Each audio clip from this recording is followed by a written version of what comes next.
All right, today we're going to deconstruct one of the most powerful psychological forces there is. It's something that operates just under the surface, hijacking our focus and, believe it or not, wiring our brains for addiction. Now, this isn't about willpower. This is about a predictable, almost mechanical process, and we're going to take it apart piece by piece. This quote, it really gets to the heart of a huge paradox, doesn't it? I mean, we're always told that consistency and trust are the things that build strong connections. But the actual physics of our brain's reward system, well, that reveals a different, much more volatile truth. It's a truth that explains why uncertainty can be so incredibly compelling, and sometimes so incredibly destructive. And here's the crucial thing you have to understand. We are not dealing with logic here. This isn't about loyalty or making a pros and cons list. No, we are dealing with the ancient, fundamental wiring of our own brains. You see, your brain is a prediction machine, and it becomes obsessed not with the reward it's guaranteed to get, but with the possibility of a future reward. And that right there, that's the entry point for the hijack. So let's put a name to this system that's driving this whole 30% paradox. Because understanding its mechanics, well, that's the very first step toward getting your focus back from the emotional addiction it creates. The system is called intermittent reinforcement. Think of it like this. It's a predictable pattern of unpredictability. It's a system where rewards, things like validation or praise or affection, are just given out randomly. And this inconsistency creates this powerful reward-punishment loop that doesn't just mess with your emotions. It literally changes your brain chemistry. It turns your own biology against. Let's make this real for a second. Have you ever felt that frantic internal panic when someone who used to be a huge source of support just suddenly goes cold? That desperate need to figure out, what did I do wrong? That's the dopamine scramble. It's that gut-level experience of this system in action, frantically checking your phone for a message, rereading old texts for clues, or suddenly working way too hard just to get a tiny hit of validation that used to be totally normal. And this scramble, it creates a very predictable set of behaviors. You basically become a detective, digging through your own past, looking for clues to solve the mystery of their sudden shift. You start to internalize the problem, right? You scrutinize everything you did, looking for some kind of flaw. You start working exponentially harder just to get back the approval you once had. And all of this leads to a state that we can only call executive exhaustion, where your brain's highest functions are just completely drained by this one single unpredictable problem. Okay, this is the most critical reframing we need to make right now. When you're caught in this loop, the problem feels like it's about the relationship. You think you're fixing a connection or saving something. But the real danger, it's so much deeper. What's really happening is an erosion of your own self-governance, your ability to think clearly and do what's best for you. You are losing your cognitive sovereignty.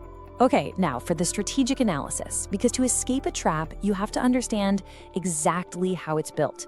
We're going to deconstruct the mechanics of this slot machine brain and its variable reward loop, piece by painful piece. Because here's the thing, once you see the machinery, it starts to lose its power over you. This slide right here, it simplifies the whole idea down to its absolute core. So on one side, you've got a vending machine. You put in $1, you get a snack. Simple. It's consistent, it's predictable, it's reliable. This is how you build trust. But then you have the slot machine. You put in $1 and you might get nothing. You might get your dollar back. Or you might hit the jackpot. This variable, totally random outcome, that is precisely what builds addiction. An inconsistent person or boss or even a workplace operates exactly like a slot machine for your brain.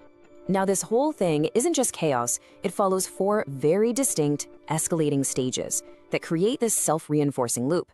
It all starts with a high-intensity baseline, which is then followed by a sudden cold withdrawal. That withdrawal triggers a desperate scramble, and it's finally locked in by a random payoff. This cycle is the engine of the addiction. So let's break that down even further. Stage 1, the high-intensity baseline, establishes a neural anchor. Your brain learns, okay, this person is a primary source of safety and validation. Then boom, the cold withdrawal kicks in. The reward is taken away, and that triggers your brain's primal seeking system to figure out why. This is when you enter the scramble, what we call a status debt phase, where you're essentially overpaying just to get back to zero. And then just when you're about to give up, you get the random payoff, an unexpected text, a compliment. Because it was a surprise, it delivers a massive dopamine spike that powerfully hardwires the scrambling behavior into your brain. The lesson your brain learns is crystal clear. Scrambling works. So, why is this trap so damn effective? Well, the answer isn't a lack of willpower or some kind of personal failing. Not at all. It's actually a feature of our evolutionary biology. Let's dig into the biology of the trap to understand exactly why your brain is primed to fall for this every single time. First up, there's a cognitive bias called the Zeigarnik Effect.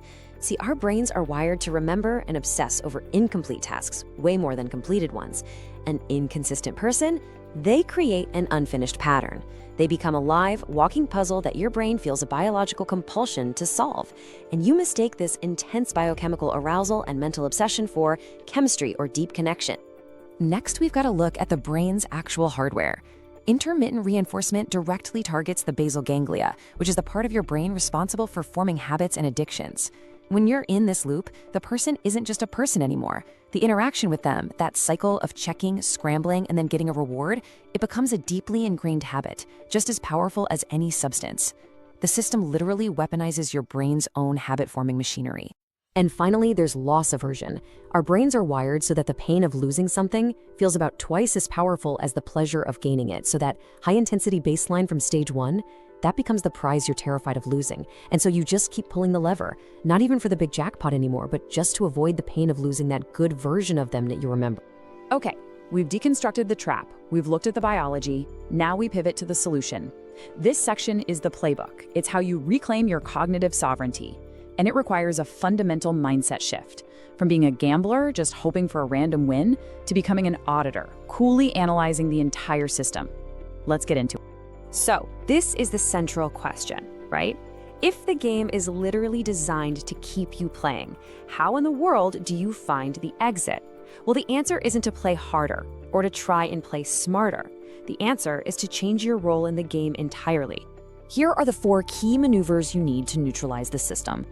First, you have to label the schedule, which engages your logical brain. Second, you conduct an audit based on your own internal standards. Third, you have a plan to neutralize the withdrawal period. And fourth, you execute a pivot to find more stable, reliable sources of dopamine and validation. Now this is the most powerful tool in your playbook, the standard audit. What you do is define your non-negotiable baselines for any interaction, personal or professional. You know, things like consistent respect, clear communication, mutual effort. Then you objectively list the behavior you're actually observing. If what you see consistently falls below your baseline, the protocol is not to scramble. It is to exit. You don't try to fix their behavior, you enforce your own standard. So let's see this in action. Labeling is a cognitive tool. The moment you feel that anxious scramble starting up, you just state, as a fact, this is a variable reward schedule. That simple act keeps your prefrontal cortex, your rational brain, online and in charge. Next, you neutralize the withdrawal. When they go cold, you go productive.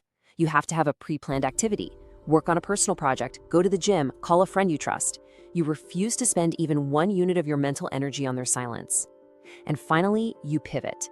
You consciously build a diversified portfolio of respect from stable, reliable sources, so that one person's inconsistency loses its power to throw your whole world off balance.